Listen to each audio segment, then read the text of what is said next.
Hey, good morning, everybody. I'm thrilled to see you today. We had a little bit of a technical difficulty this morning, so I'm a few minutes late. But other than that, what a great day. I mean, the weather's turned again. I am so glad because we totally need spring.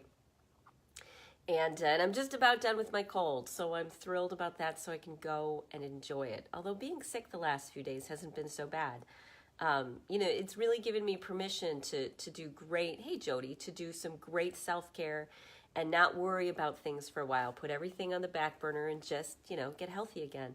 So actually it's been a great little getaway being sick for a few days. So today we are talking about, hey Sandrian, today we are talking about whether if you spend lots of time with a narcissist, years, if you become a narcissist yourself. So, I mean, many of us who might be watching this video were raised possibly with a narcissist in their life. And I actually was.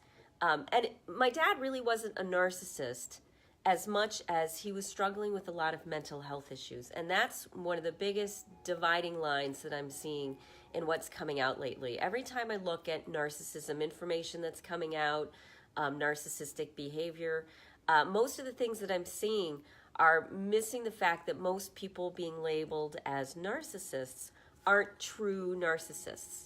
They're people who are struggling with other things. Hey, Kristen, there's an actual specific personality disorder that's diagnosable, and there's one key component that's in that. And the key component is the narcissist really, at their core, for whatever reason, either because of wiring that happened in the womb or chemical imbalances while they were, developing, they don't care. There is a lack of empathy for anyone else around them and strictly their own, they only really care about their own point of view. So, I mean, in order to fall into the strict box of narcissism, hey, Julie, you actually, there are physical things that are involved, and not just behaviors. But for, topics of discussion, a lot of people behave in very toxic ways, in very narcissistic ways. They carry a lot of narcissistic behaviors or traits or habits. And these absolutely can be picked up by the people that they spend the most time with, because we are imprinted by the 5 people we spend the most time with. And if one of them is a narcissist, then what happens, let's say, like my dad was. He wasn't a narcissist, as I said, but behaving in a narcissistic way. I picked up a lot of those same traits. In fact, I have stories then of when I got older and started to have conversations with my mom. She would tell me stories about how my dad and I would pick fun at her, and poke fun at her to the point where, she was emotionally upset. Hey, Marilyn. And I never saw myself in that way. I saw myself as defending myself and as being in a strong position or trying to get closer to my dad or, trying to bond in some way. I didn't see these behaviors in myself. But because they were around me, because that's how my dad would behave, I thought that was acceptable. So I had to go through my own period of time, where I had to really unwind and rewire some of these behaviors, which came from a very defensive, insecure, self-protective place. And especially would look bad when people didn't have compassion or understanding for where I was coming from. When I would meet people, hey, Amanda, I would have these more assertive behaviors. I'd have these very charming and confident behaviors, but really be dealing with a lot of insecurity. And people could feel those things in me, and I had a hard time making friends, and I had a hard time connecting with people because I was stuck in that, in my own suffering, in my own pain to such a degree that I couldn't be really present. I couldn't be a good friend, which meant that I didn't have friends. Hey, Wilfreda, I couldn't be a good partner, which means that I didn't have good intimacy. And I couldn't even recognize these things. I just wondered why I couldn't get close to people or why I didn't have friends. I had no idea why that was happening. So we absolutely can pick up these traits and behaviors from a narcissist because they become normal. They become normalized. Hey, Dina, we become used to that's how you respond to situations. You react in a trigger happy way. Or because we end up stuffing so much of what we feel, it becomes intolerable. Our nervous system just naturally reacts in a reactive, defensive, angry sort of way. Even if we don't say anything, our nervous system is still reacting from all of those, suppressed feelings that we haven't let ourselves feel. Good morning, Dina. Nice to see you. So yes, absolutely, we can pick up the traits of the narcissists around us. But here's something to think about. When I first started my healing journey, which was probably in my 20s, I would say, when I really first started on that conscious path, I used to worry. I'd look at people who were in jail for, bad things like domestic violence or murder or, violence of some sort or, anger management. And I would look at these people and I would say, oh my God, I'm just like them. Hey, Jane. I would say, I'm just like these people. Only by the grace of God did I not end up in prison. Did I not end up completely destroying my life? Oh, how did that happen? Because I would project, what I was feeling onto people who had many, many worse problems than I did. They had a lot more going on than I did. I was struggling, sure, and I had some of the same behaviors and some of the same background and beliefs, and I struggled with some of the same stories. But there's a degree, there's a degree of behaviors. There's a degree of tolerance. There's a whole spectrum, and it's very individual and personalized.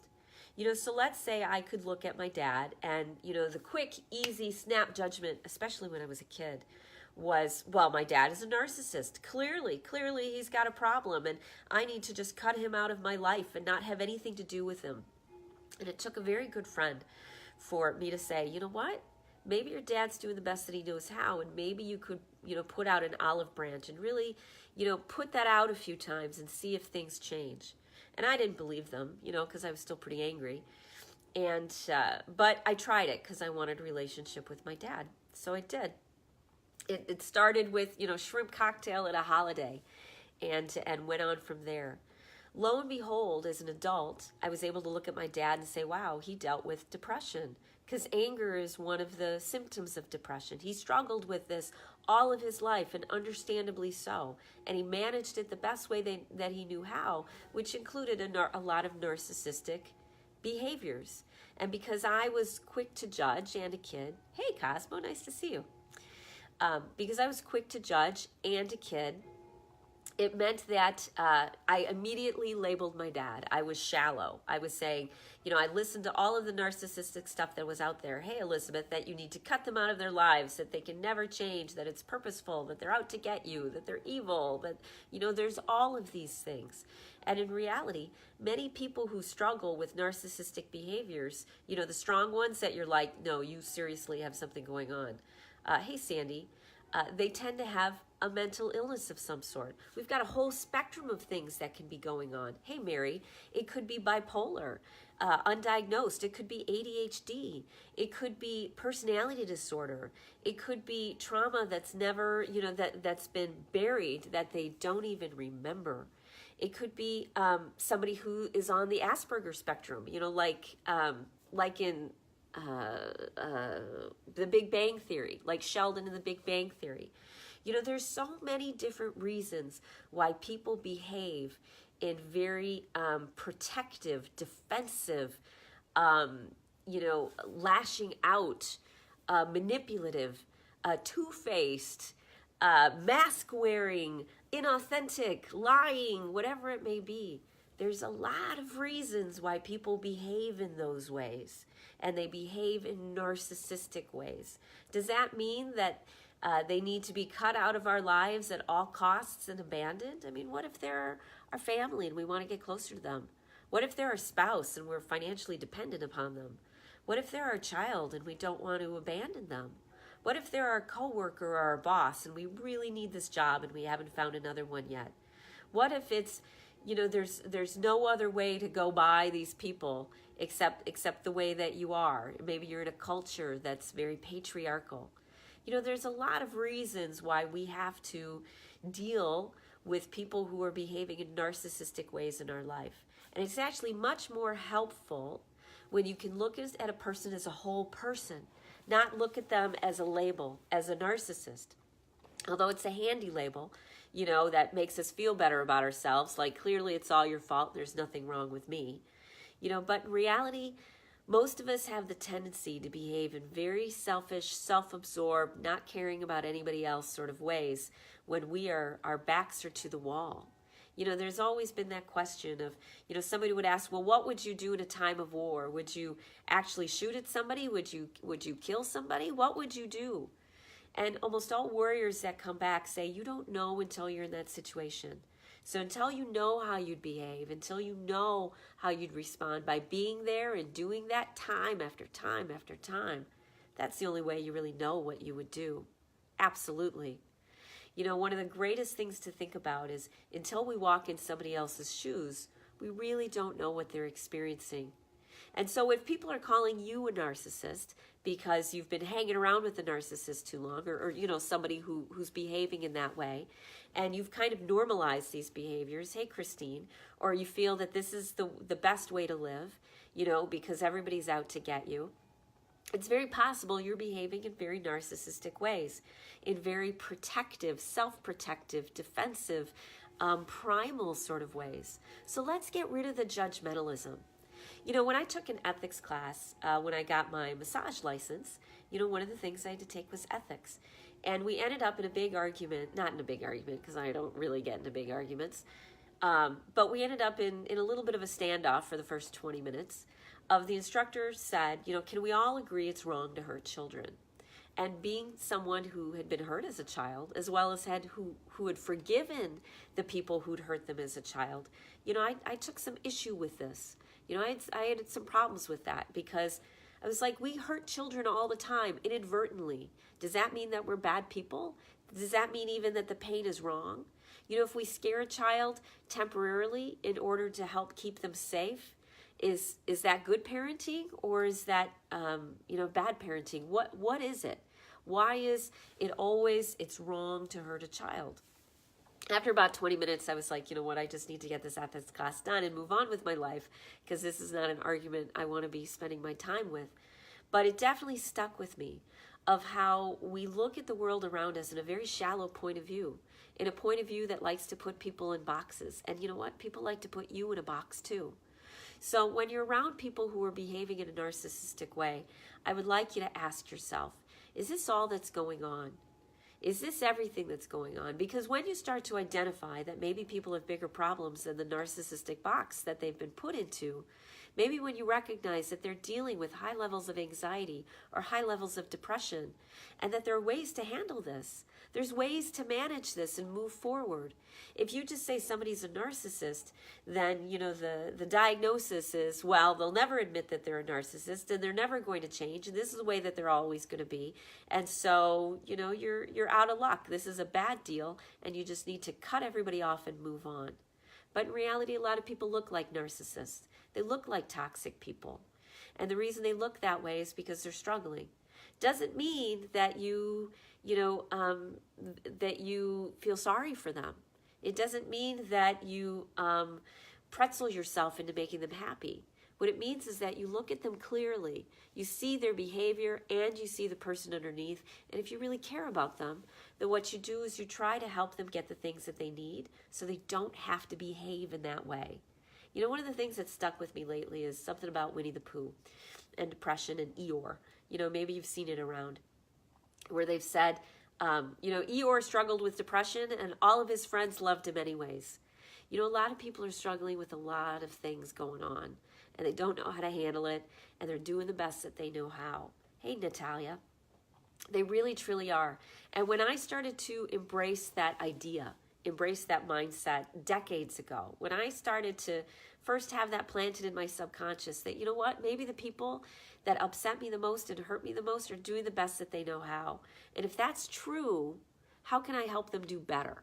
How can I help hold them accountable, or help them think differently, or challenge their beliefs, or help hold a sacred space, or help them get the support that they need? What can I do if I really care about them to help them be the best version of themselves that they can. And it does not mean being a punching bag. It does not mean becoming a narcissist yourself. What it means is making sure you get your needs met so you can be as grounded, as strong as you can, that you keep them at the distance that works best for you so that you don't feel victimized, that you set good boundaries so that you aren't hijacked by their emotions and you aren't hijacked by their behavior.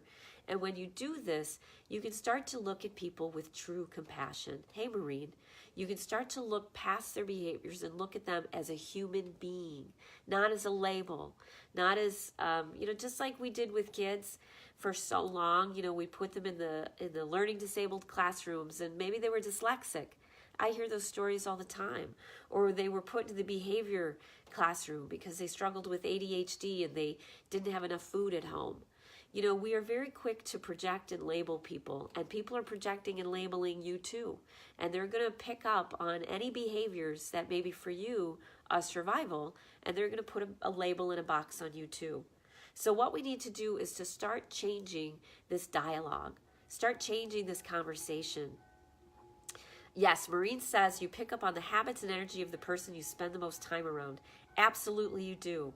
And so you need some really good self-reflection. You need to ask people that you're close to and say, hey, what are some of these behaviors that I'm exhibiting that I could be more sensitive about?